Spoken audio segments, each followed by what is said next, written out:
being consciously competent, the way I always explain it is you've got artists, right? And some people, they just wake up and they start painting and it's incredible what they can do. And then you ask somebody, how do you do that? Well, I don't know. I just get up and I start painting and something beautiful comes up. No, but come on, you need to tell me if I want to do something like that, you got to explain to me how you do it. Well, I don't know. I mean, I might just smoke some weed or something and then I get more inspiration and I paint even greater, right? Remember Bob Ross? Crazy hair. Exactly. And he would be on TV a long time ago, but he would tell you exactly how you needed to, paint or do a face or do something. But if I see that, then I'm like, you know what? I think I can actually put something on paper that looks decent, because he was telling you the science behind the art. Welcome to the Revenue Builders Podcast, a weekly show featuring B2B sales leaders and executives. Hosted by 5-time CRO John McMahon and Force Management co-founder John Kaplan, the show takes guests in the barrel, behind the scenes with the people who've been there, done that, and seen the results. Revenue Builders covers best practices for scaling and growing your business while sharing the pitfalls to avoid. In this Revenue Builders replay, we're revisiting a conversation with Frederik Maris, who was CRO at Atos Software SE when he first joined the podcast and is now co-founder and chief revenue officer of EliteGTM. Across leadership roles at companies including Splunk, Zoom, DataRobot, BMC, and PTC, Frederik has built and led enterprise sales organizations through periods of growth, transformation, and international scale. In this conversation, he shares what it takes to turn sales knowledge into repeatable execution, develop consciously competent managers, and train teams to succeed in complex enterprise environments. Let's dive in. So, Frederik, let's talk about a lesson that you might have learned selling enterprise software that you wish you really knew earlier in your career. Yeah, I think it's so the one of the lucky things that happened to me was I joined PTC at a very early age. I worked for a reseller only for 9 months. So I basically got a paid university of sales at PTC. I really see it that way. And when you look at the lessons that I learned there, I was forced to learn. I had to learn. But I think that early in your career, you want to learn as much as possible, right? It's clearly just suck up as much as you can, try to figure out what's going on, what's important, how things work. And then the other thing is the people that you're working with is incredibly important. So building that network and building that, because it's going to deliver you so much for the future. And in the beginning, you're going to have to prove yourself, you're going to have to get experience, but it's only until later that you can really cash in if you do those things well. So you need to improve in what you do, and you need to build that network with a lot of good people. Yeah. And what does stand out as maybe 1 or 2 or even 3 lessons that that was really cemented in my head in the early days? Qualifying was incredibly important. Yeah, for sure. That's just where it starts.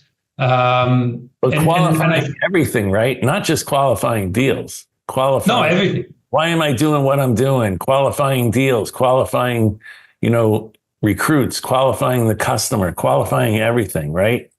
Exactly. And even, why am I at the company that I'm at, right? Am I wasting my time? Am I doing things that are going to bring me to whatever I want to achieve at a certain time in the future? Yeah. So that's a huge one. I think the other part is I'm a big believer in becoming consciously competent. So you wanna know why you know things and why they're important. I think probably, if anything, after 5 or 6 years of PTC, I became unconsciously competent. And when I joined the companies between that and BMC, I kind of naturally did the things that I did. Even, for instance, recruitment, right? I would speak to people, and I would. It could go anyway. It could go an hour, and I could I don't really know where it went. I just, at the end of the hour, I'd have a feeling whether I liked that person or didn't. And then when I joined BMC again, I was really brought back to, becoming consciously competent. And Jeremy, Jeremy Duggan. Jeremy Duggan, you're not going to get away from anything there. So he made me so consciously competent around recruitment, for instance, that you're laser focused on what you're looking for in that hour, and you start to prepare a sequence on how you can qualify those things. It goes back to qualifying again, right? But how you can qualify those things that you're looking for during the interview, so at the end of the interview, instead of saying, I like this person, you know exactly why you like that person and what the risks are. And, you know so much more then. Yeah. And, things you brought up, to learn really early in your career and be around people that, can make up your network for later. Were you conscious that you were in with a group of people that you would be able to network later in your career? Or do you see that only when you look back? I think that so clearly, as your career progresses and you start to see where all these people went, you realize that you're in something special. I think, though, even when when I was there, just the speed with which things went, the pace, it was. You could tell that was a special, thing, because when you spoke to your friends, it was different. It's just a different story. So I don't think I was like consciously competent or really aware of what that meant to me at that point in time. And I was pretty, young kid, having a good time, maybe even regretting that I wasn't playing tennis at that point in time. But when certainly looking back, and quite quickly you realize that was something special. Yeah. It was funny because you just made me think about it. So when people would come up to interview with me eventually, I had a secretary that would go down and get them out of the lobby. And when she would come up, she almost knew, almost everybody kind of was starting to act and almost, let's say, looked the same in some respects. She would look at me when the person was walking away from her towards me and basically like there's no way, like this guy is not going to make it. And after I would do the interview, I don't think she was ever really wrong. She would shake her head like, yeah, this guy's going to make it, or this person's not going to make it. It's really amazing because it was a certain special breed of people. Yeah. And then, now, when you look back, it was also the sales process was pretty well cemented too, right? Do you think now, even after all your experience, that there's a certain step in the sales process or stage of the sales process that's key to being successful? No, totally. If you look, it starts, and that's where everything basically gets done. It starts with the I and the C. It starts with the pain, and it starts with the potential champion. And it sounds simple, but all these things, they're made simple, but they're not easy. You have to understand what that pain is, and not only what is the pain to the company, but what is that person, what are the personal wins, fears, pains, whatever. And the more you understand that, the better you get that, the easier it becomes to build that person into a champion. And once you really understand the pain, find the pain above the noise, and you build that champion, and the rest kind of does take care of itself. It's still hard work and there's a lot involved, but without that foundation, you're never going to get to the place you want to get. Yeah, you have to do an excellent discovery process. If you're not doing an excellent discovery process, like you said, everything downstream gets harder to do. But if you do a really good job, everything gets a lot easier going downstream, right? Easier to find the champion, easier to build the cost justification. Yep. Those types of things.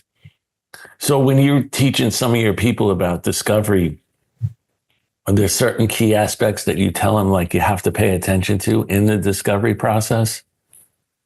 It really starts with the preparation. It's an interesting one because now as a CRO, I'm actually, the amount of people reaching out to me, these BDRs with their sequencing and everything. It's crazy. And you're really always adding or trying to add work to somebody that's pretty busy, right? So I'm seeing all this stuff coming in. I'm like, I don't have time for this, right? I have to do my important stuff. And once in a while, you'll see something that is like something you're working on at that point in time that kind of gets your interest.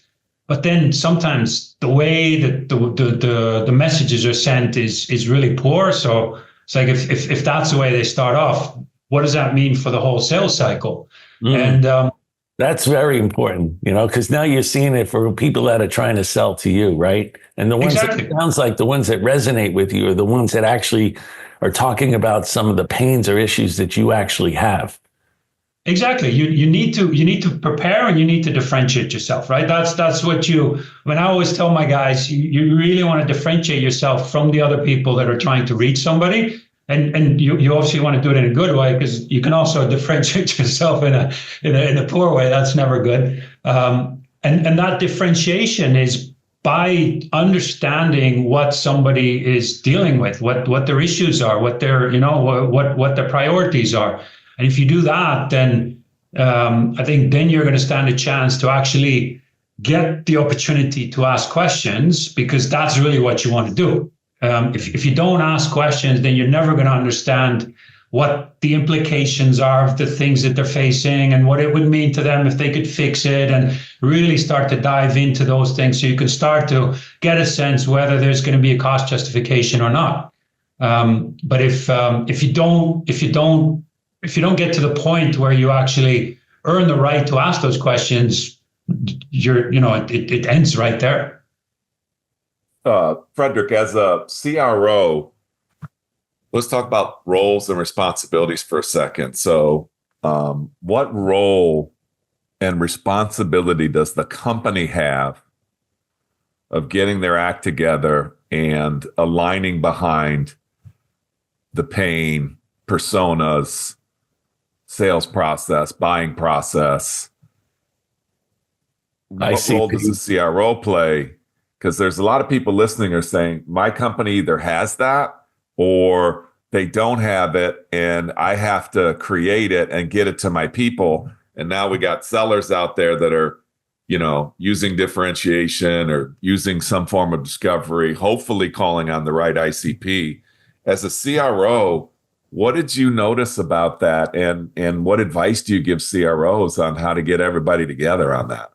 That's actually a really good question, John. So when I was going through the whole interview process, again, qualifying, right? Am I going to be able to have the opportunity to make an impact here? Or which in many cases, I think the average tenure of the CRO is private company under 2 years, public company, it's like 2.5 years or something. I joined a company that's been in business quite a long time. The interesting thing is they've done a complete switch to cloud native solution. Product is incredibly strong. They've been very successful over the last, I think, 19 record years in a row. It's a very stable growth. Profitability is through the roof, but they've been doing things pretty much the same way over those 19 years. And we're getting now to a point where we need to scale and where the market is expecting us to go international. They're very strong in Germany. There's enough opportunity, if I say it in a polite way, outside of Germany. And the whole conversations around the recruitment or when I was interviewing was, how do you guys see that next step? Because if you think that somebody's just going to come in there and magically things are going to change or going to go differently, then it's not going to happen. And I think you're right, the whole organization needs to get behind that. It's how do you develop your products, because you're getting input from the market that these and these things are important. But how do you provide the data to make sure that you can do the things that all these modern startups are doing, and in some cases companies with a lot of money out there? How do you remain competitive? How do you change How do you actually put a sales process in place? Because that's something that the company had never done before. And what a big reason was to join was I got along well with the CEO, and I think he clearly saw the need to change, and giving me the reins of the sales organization, of the revenue organization. Actually, it's more than the sales organization only, but also the fact that they have an external investor in there since about a year now, a year and a half. They're becoming more and more active, who obviously, this is General Atlantic, they deal with, they have a huge portfolio of companies, so they know what good looks like. And they're also, from their side, ensuring that we become a modern company, not from a product perspective, but from a total organization perspective. So we're setting RevOps, setting up RevOps right now. We're hiring data analysts. We're setting up SDRs, BDRs,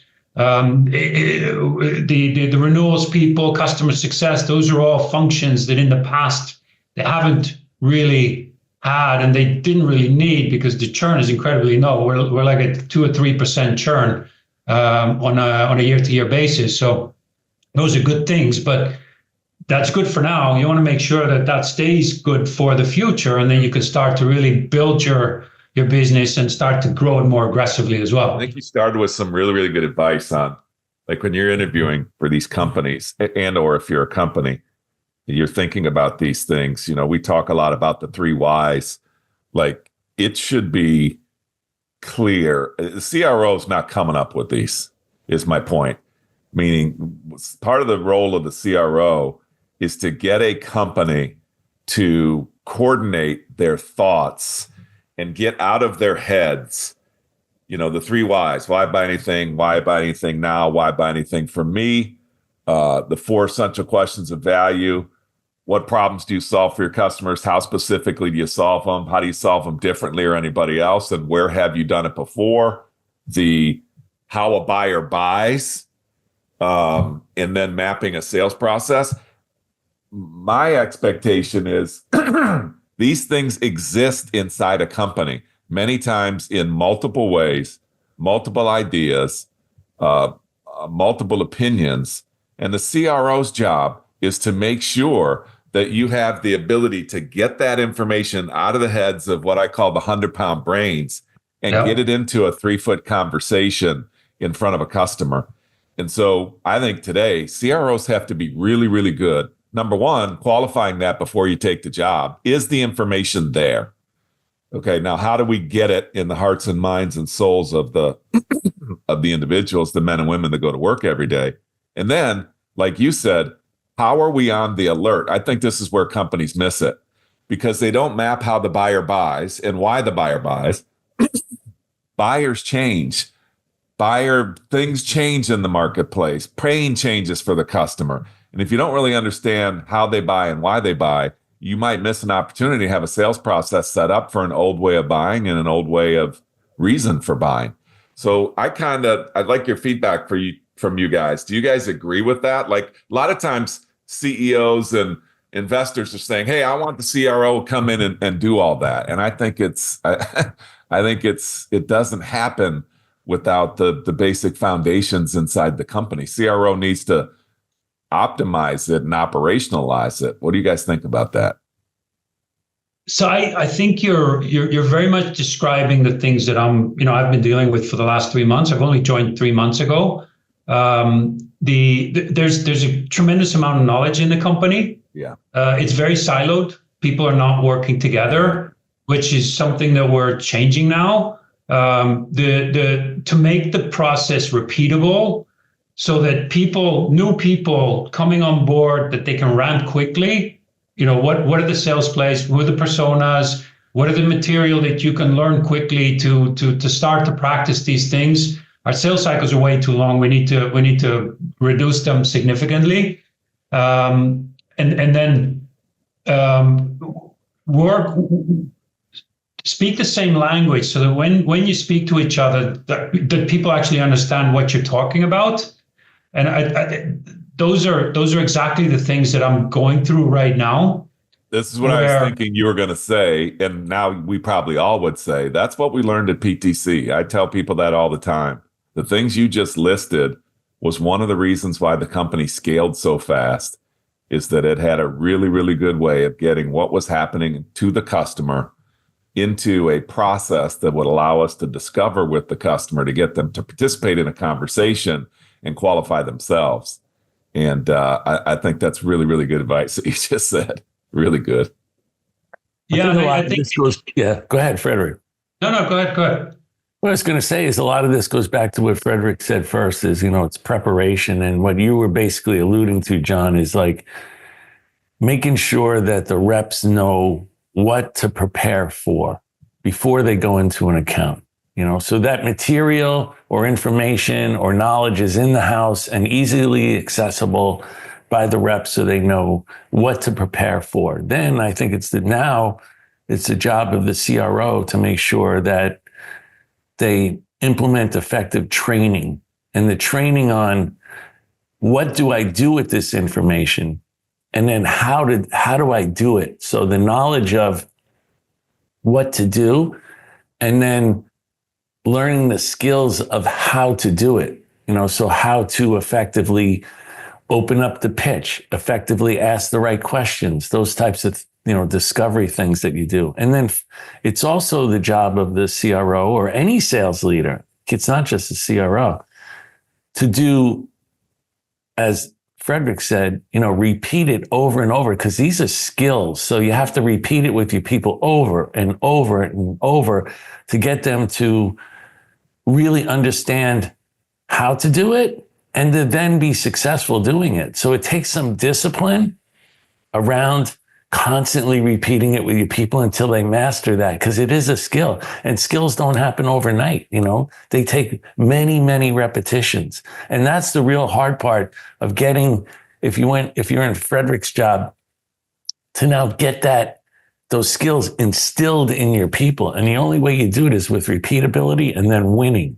And once they win, because they learn these new skills and they know what to do and how to do it, they're never looking back. They're gone. They're on their own. And you can see it in your people. When they won and they got through it and they were frustrated, then they got it. And now you see them take off. And the way that I used to think is, I don't have to worry about this person anymore. I'm going to go worry about these other people over here. Yeah, I like that. I think that's you highlighted three things and we've been talking about this for a couple minutes now, which is related to what Frederik brought up in the beginning. With culture and stuff like that. I see three things, like knowledge, skills, and culture exist for a sales organization and for a company.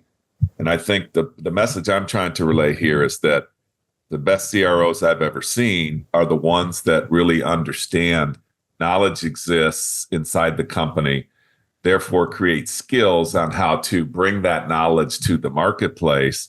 And then there is a culture that is created by the application of that knowledge and skills. And for me, that kind of sums up, for me, it was a culture of accountability.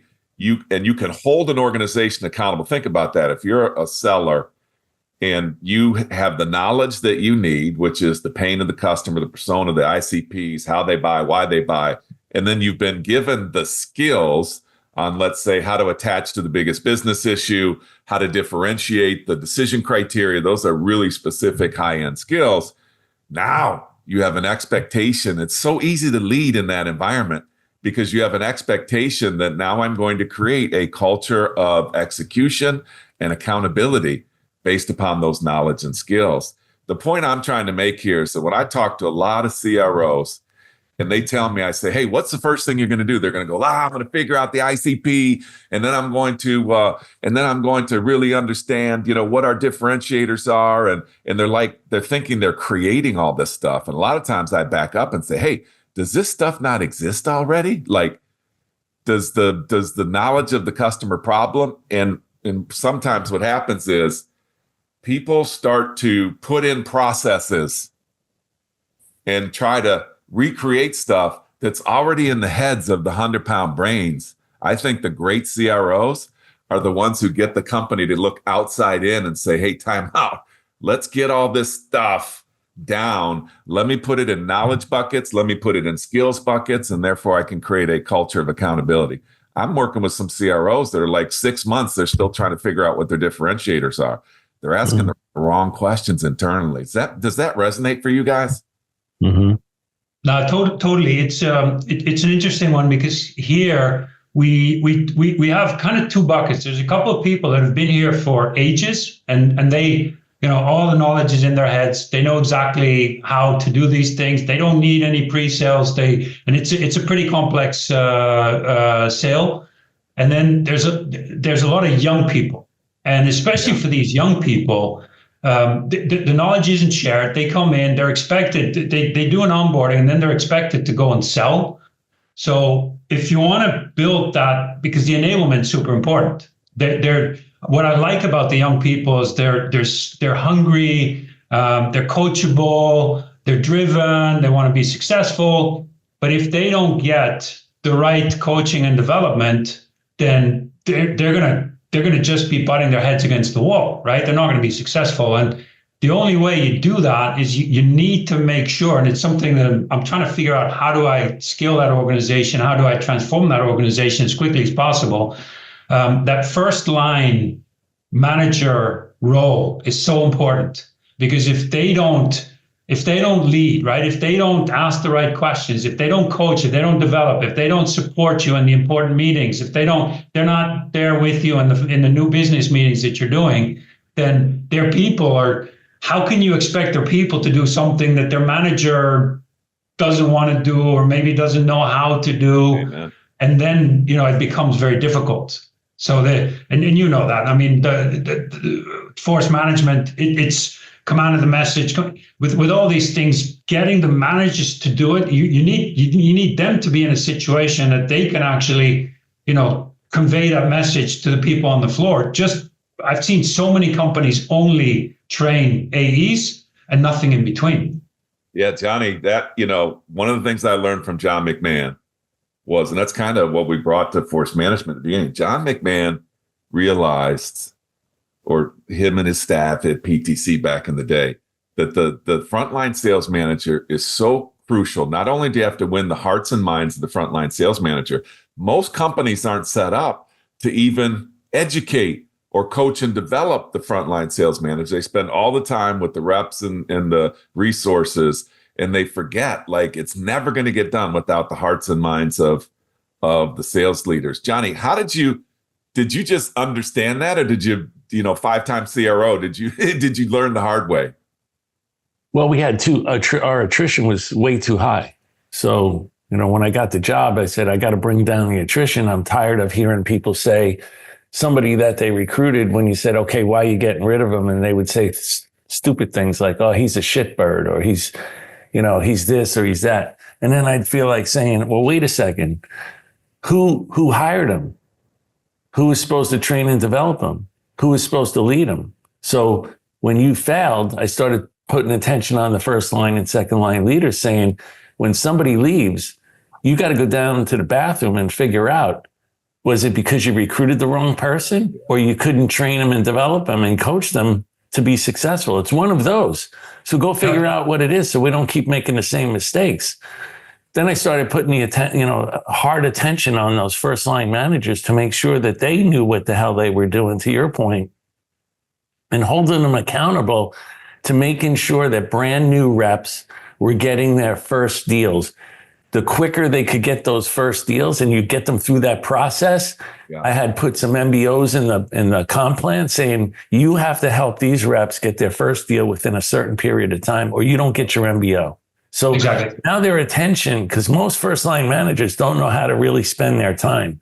So what they would prefer to do is, the veteran sales rep is going out to get $1 million deal. So where's the leader go? The first line manager with not a lot of experience. They go to drag the bear in from the woods with the $1 million deal and bring it back to the campfire so everybody could say, oh, you were great, you were fantastic. Meanwhile, there's a rep suffering over here. They can't really, do proper discovery and can't get their first deal yet. And the next thing you know, they're attriting. And you got to get the attrition down. right? You got to get these people successful. Otherwise, you're going to go recruit the same people with a different resume or different CV, and they're going to fail. Same thing's going to happen. So how do I break this chain, this loop that's going on? And the only way is to hold people accountable to making sure that those reps are getting their first deals as soon as possible. So that's where your focus is. Because I think that's like the third thing, that if people struggle for too long, they're going to give up, right? That's why the grit and the perseverance, or in the character, you're going to find a way to get things done. You're not going to give up. That's so important. And especially even more so, I think, in these days with the new generations coming up, you look at resumes, people are changing jobs 5 times in 5 years. They try something, don't get immediately the result that they're looking for. They try the next thing. And if you've got some longer sales cycles, it could well be you're not going to close your first deal until maybe, and especially if you're on the new business side, install base is always different. But on the new business side, it could take 9 months, 12 months before you actually, after your onboarding, after pipeline generation, going through the sales process to close the real first deal. And that's when people, somewhere along the line, do you continue to see and believe, see the light in the tunnel and believe that you're going to close deals and be successful, or you're going to give up and you're going to try it somewhere else? Yeah, it's so important that first line manager really, going back to your point, Frederik, really knows what to do. Because think about it. If I'm a new sales rep and I don't have a lot of experience, I'm looking at my manager like they are the coach. And if they don't know what they're doing, I don't know that. I came to this company thinking that they do know what they're doing. So if they're telling me do A, next week do B, next week do C, and all of these things I fail at because they don't know what they're doing, next thing I think, well, it's my fault. That's the coach. They know what they're doing. So maybe I'm not cut out for this company and selling this product because they tell me to do A and then B and then C. And every time I do something, I'm failing. So it must be my fault. And then they attrit. They're gone. Yeah. Or in some cases, they're actually good. They understand that they're pretty smart, and they see that their leaders aren't doing the things that, they would expect and hope. And they're like, why am I, wasting my time here, right? I'm going to go. What am I doing with these B managers or C managers? I'm an A player. I'm going to go leave somewhere else because I want to be around A's. This conversation goes full circle to what Frederik said in the beginning of, I think one of the number one challenges for an individual contributor that goes to a frontline sales manager is the realization of competence. And if you know why you're good, you're going to be a great leader. If you don't know why you're good and you're unconsciously competent, I think you're going to really struggle, as I did when I first became a leader. I was a really, really good individual contributor, and I would just tell people, hey, just go do what I do. Like, watch this. And I would go and do an individual contributor's job at that frontline sales manager. I know this is resonating for people out there. I know there's second, third line leaders that know they have basically great individual contributors in these sales leaders role, but you'll never scale a company that way. That's why understanding what to do. Johnny, I love your idea of getting to the first deal. You know what? I have not thought about that in such a long time. That could be one of the greatest pieces of advice that a company could do. Frederik said one of his challenges is he's got a long sales cycle. I hear that from every single company that I'm talking to right now. Some of it's economy from last year and the years before, what have you. And a lot of it is what we're talking about right now. You help people get unstuck. The quicker you help them get unstuck, the sellers can become consciously competent, and now you can really scale an organization. But the reason I also like that, then it's not just up to Frederik to figure this whole thing out, right? Otherwise he has to watch all these reps and managers and figure out, okay, why can't we crunch this sales process quicker? But when I get my first line managers and even my second line managers focused on getting those reps their first deal, guess what? They start getting pretty smart about how to crunch that sales cycle. And one way to do that, Johnny, is what Frederik, you said also is, let's really understand. If I'm a CRO, I'm probably starting with, ICP. I'm starting with, why does the buyer buy? what does the buyer do in each one of these stages, and really get to the detail of understanding who's doing what. Because that's how you get it down to the tactical level that says, okay, these are the steps. That's what I loved about my upbringing at PTC, is that I was, led by leaders that said, John, these are the stages. This is why the customer buys. This is the pain. This is how people become champions. This is how they buy. This is why they buy. These are the steps they go through. Based upon that, this is what we do in each one of those steps, and do that to excellence and completion to exit those steps, and you will be successful. Don't do it. Not only will you not be successful, but you won't be here. And I don't mean to be rude, but that was the culture of accountability and excellence. And that's where those two worlds came together. I think it's. I always the being consciously competent. The way I always explain it is, you've got artists, right? And some people, they just wake up and they start painting, and it's incredible what they can do. And then you ask somebody, how do you do that? Well, I don't know. I just get up and I start painting, and something beautiful comes up. No, but come on, you need to tell me if I want to do something like that. You got to explain to me how you do it. Well, I don't know. I mean, I might just smoke some weed or something, and then I get more inspiration and I paint even greater, right? But then remember Bob Ross. Yeah. Do you know the guy? He was the big crazy hair. Exactly, and he would be on TV a long time ago, but he would tell you exactly how you needed to, paint or do a face or do something. And when you looked at that, you're like, I mean, I'm not an artist, right? I have very little artistic capability. I'm a sports guy. But if I see that, then I'm like, you know what? I think I can actually put something on paper that looks decent, because he was telling you the science behind the art. And it's exactly like that. If you don't understand the science of what you're trying to achieve, take champion building. Right? Some people are natural champion builders. Why?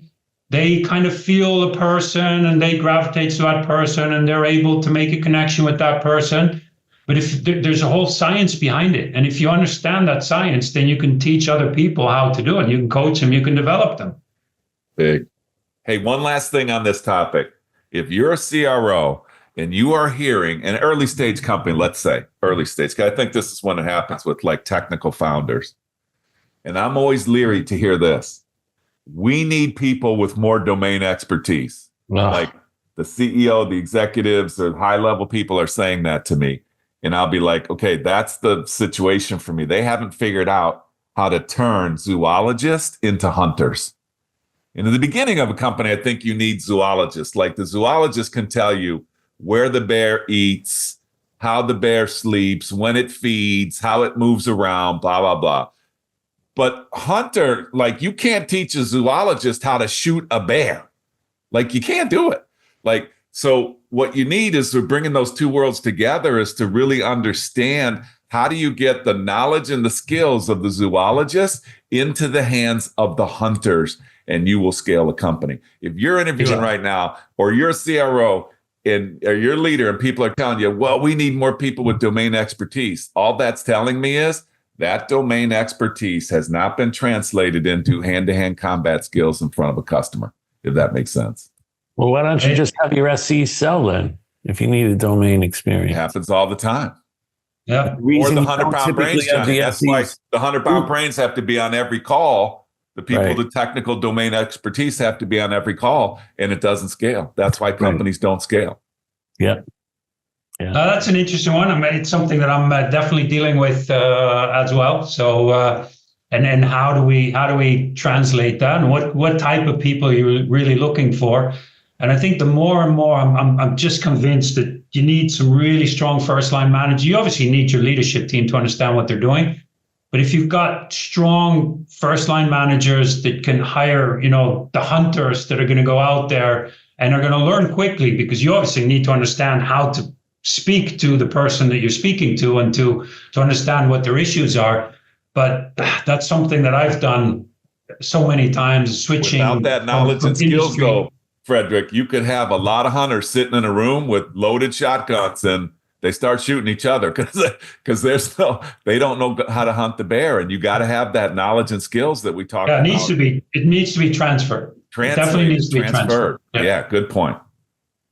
This almost brings up the next topic. Let's talk a little bit about recruiting. So when you're trying to scale an enterprise sales team, what qualities are you looking for when you're hiring or to try to hire top performing reps, Frederik? Are there any certain qualities or questions you're asking during an interview to uncover some key qualities that you want in these people?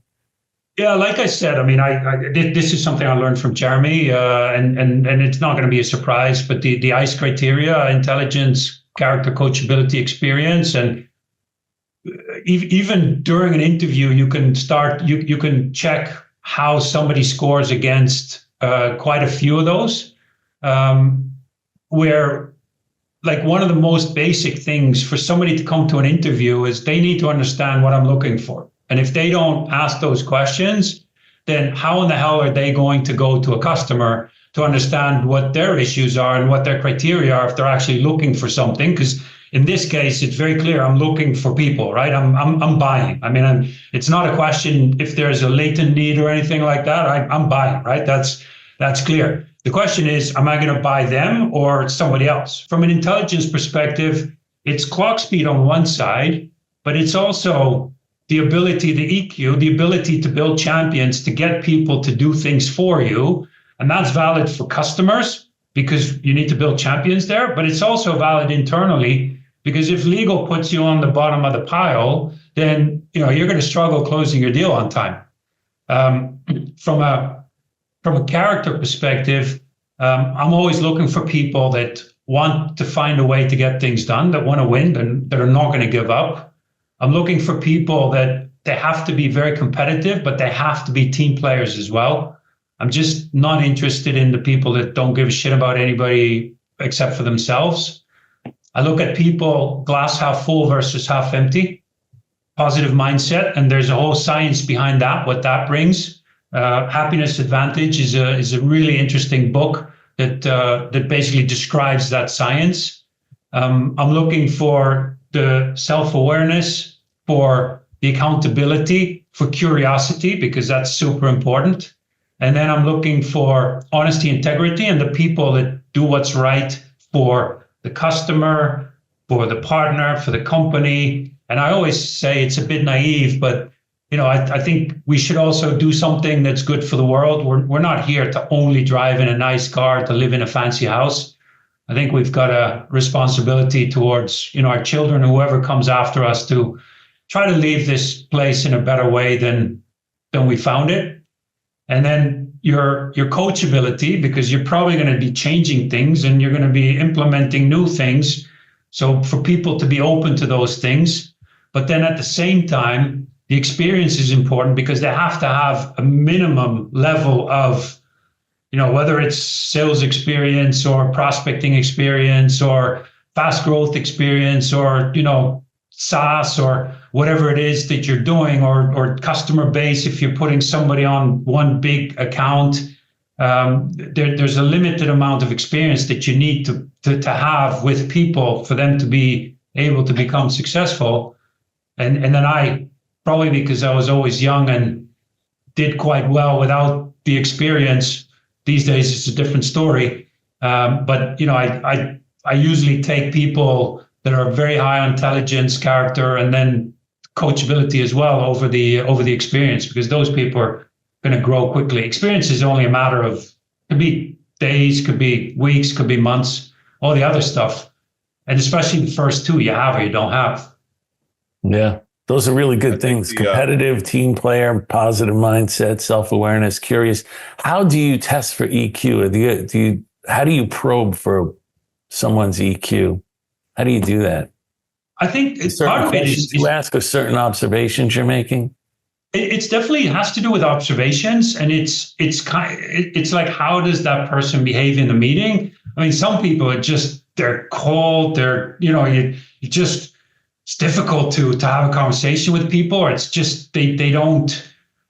That's something you can feel pretty clearly, and I think I've learned to feel a lot of things as well. Because yes, you want to be able to look at the numbers and write something down, But I think that triangulation with gut feel is super important as well, because we are still human beings, right? So if somebody could come in and quickly bond, whether it's with your secretary or PA that's bringing the people into the room, or yourself, or maybe somebody else they speak to somewhere else, those are things that are important. And then the other part, which is incredibly important as well, because even though you might have gotten quite good at interviewing, you're still, you're dealing with salespeople, right? You're dealing with people that they're there to present themselves, and they're not stupid, they're not idiots. None of them is.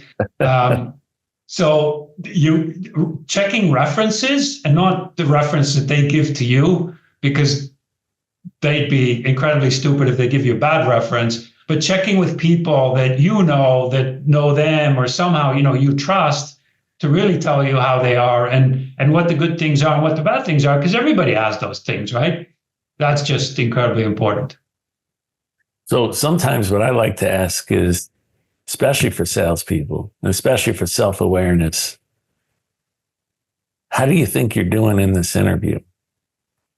I love that question, because they now have to give me how they perceive that they're doing and what they perceive, my reactions to their answers and their questions are. And it tells me a lot about how they feel that situation's going, because at the end of the day, that's what we do as salespeople. Sure, there's a science behind it and the questions we're going to ask and how prepared we are. But when you're sitting in front of a customer, don't you always ask yourself, I do, I wonder how I'm doing right now. And it's great to get to understand how they perceive that situation.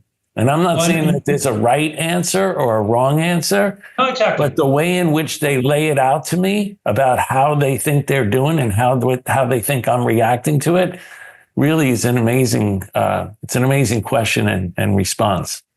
Well, and maybe I shouldn't say it here, because you never know how many salespeople are going to listen to this, but I usually, the first 20 minutes, I tend to just have an open conversation. And then sometimes I ask people, how do you prepare for a meeting? Or when you go to CXO, what do you do? And they start to tell me everything that they do. And then how do you run the meeting? And they start telling me all the things they do in the meeting. And then I'm like, okay, that's really interesting. So why haven't you done that in this meeting?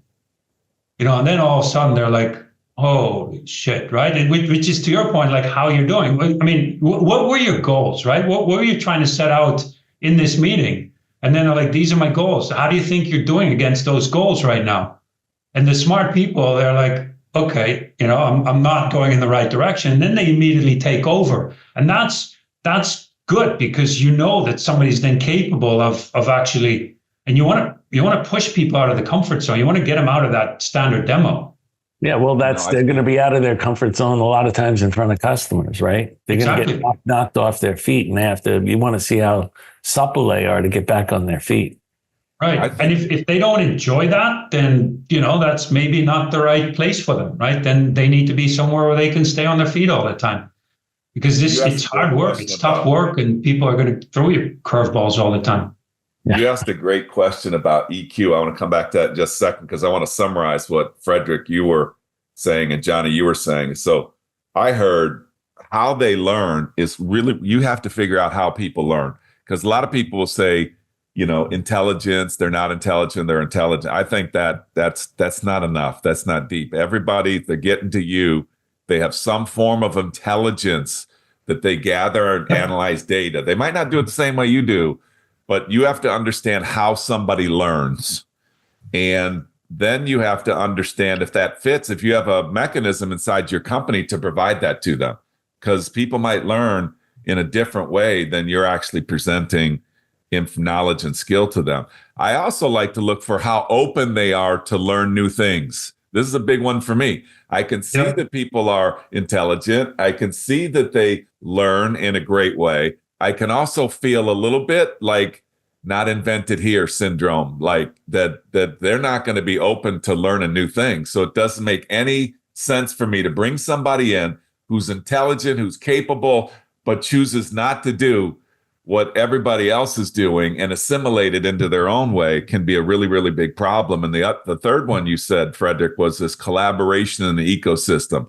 There's no sales jobs today that don't collaborate. There are no sales jobs that aren't involved in an ecosystem, both at the customer and internally. So if you don't have the ability to collaborate in an ecosystem, you're not going to make it today. And then this last one on self-awareness, I think is a huge one, Johnny. And your point is like, how do you test self-awareness? What I like to do is I like to listen really intently. It's hard to do, but you listen really intently to the interviewee, and I'm looking for if they're trying to understand why I'm asking a certain question or why I am making a certain statement. I find that those people are emotionally intelligent because before they open their mouth, they try to understand why the other person in front of them is making a position, making a statement.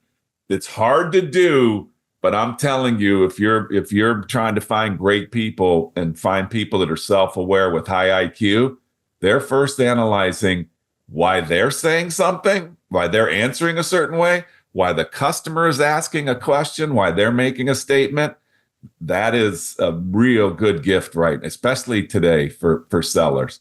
If they're not, I think that's a really trying to interesting figure out point. Why, then they're just rolling. Yeah, John, I think that's a really interesting point because everything we tend to react to things, right? That's just the way humans are wired. And if we can refrain from doing that, but try to figure out, first of all, what am I trying to achieve? But the same goes for my counterpart, right? What is my counterpart trying to achieve? And if you start to think about those things, and then how do I best go about achieving that?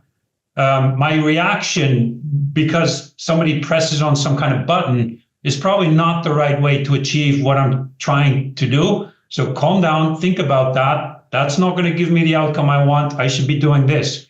And for the other person, why is that person asking me those questions? What are they trying to achieve? What are they trying to find out? That takes you to a whole different level. Highly related to self-awareness. Highly related to self-awareness. That's a good one.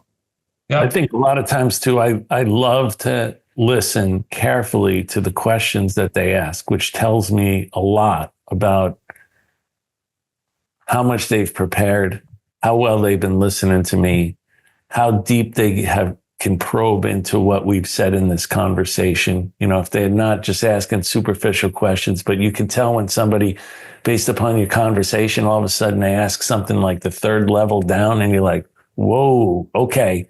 They not only got what I was talking about, they've extrapolated it down and they're way down here. And it kind of tells me the level of their expertise or their preparation, for that meeting. And whether they qualify, Johnny, like Frederik, you were saying, we ask somebody a question and we're like, hey, explain to me how you get to the economic buyer, let's just say.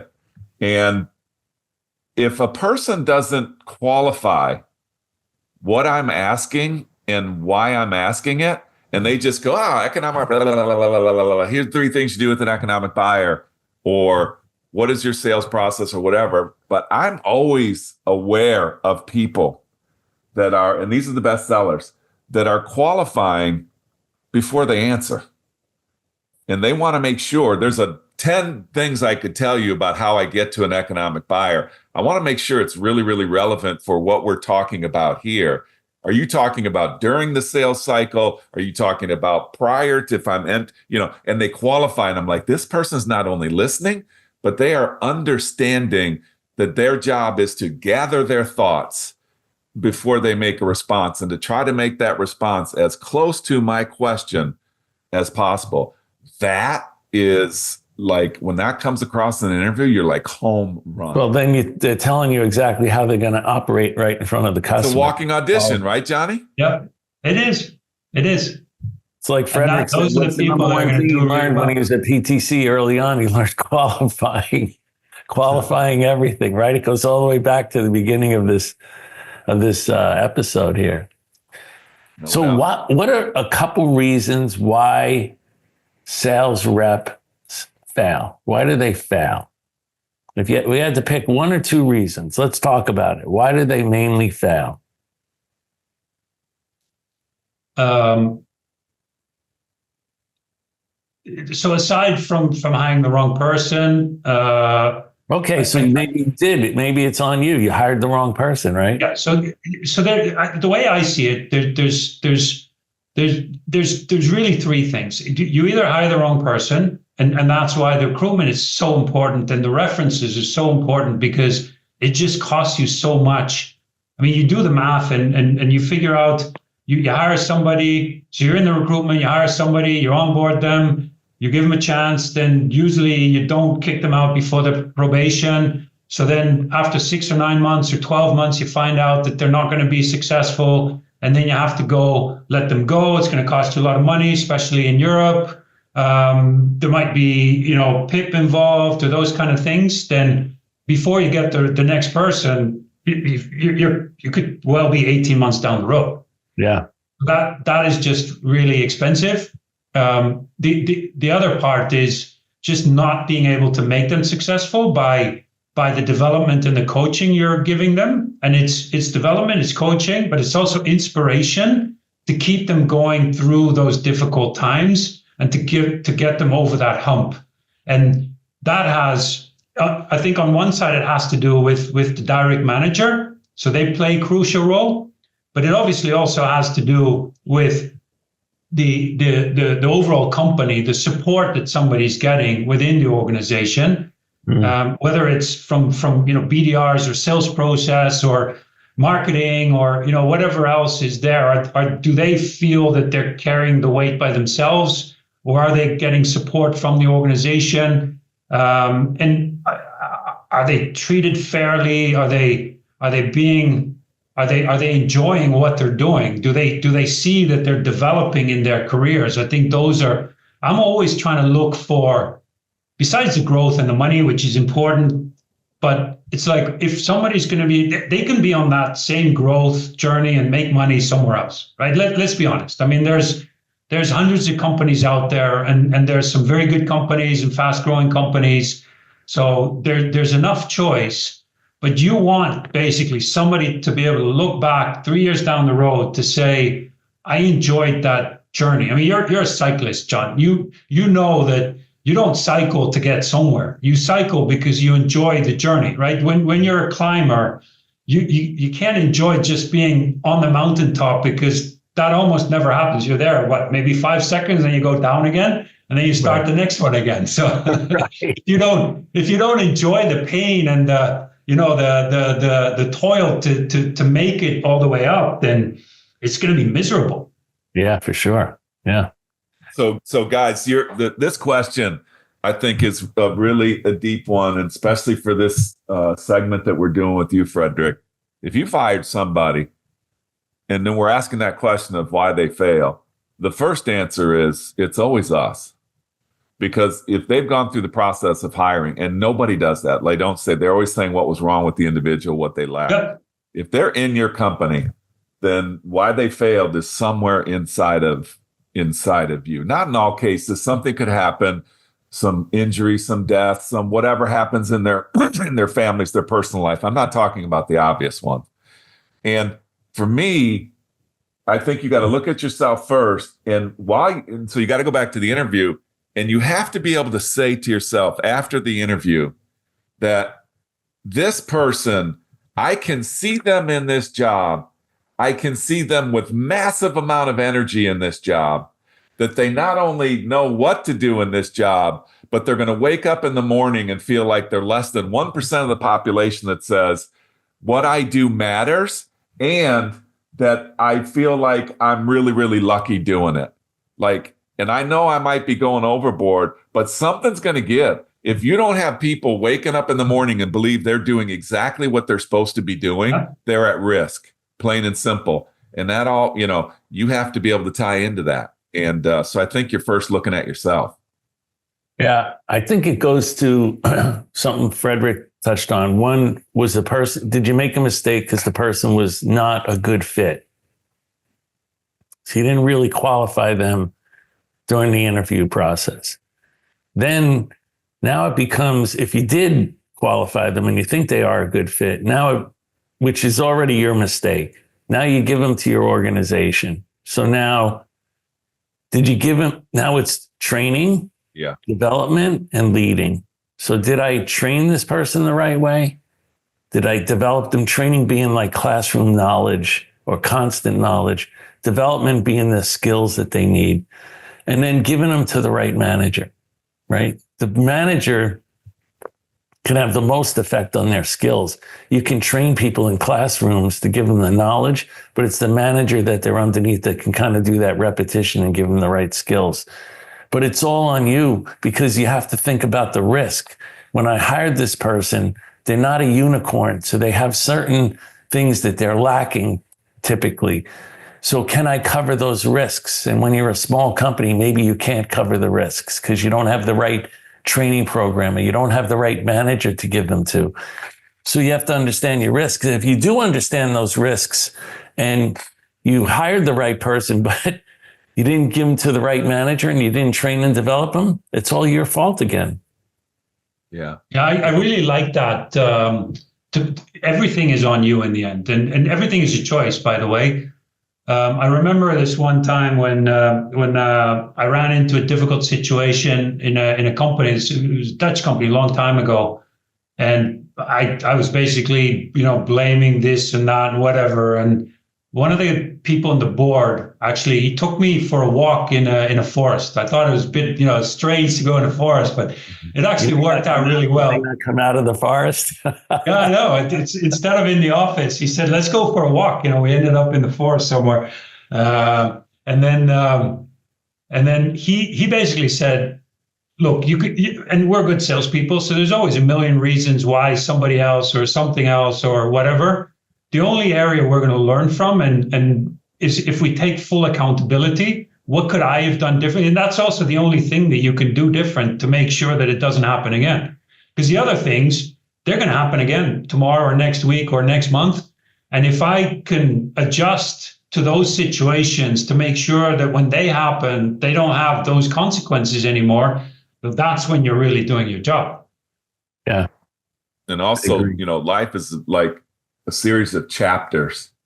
So somebody could be a certain way when they get hired and then life happens. So I think the greatest leaders that I've ever seen are the ones that are constantly checking the pulse. And like, if you're leading right now, ask yourself, when is the last time you spoke to somebody that you're leading and just ask them, what do you like most about what you do for a living with us? Number one. And then, what do you like least about what you're doing with us?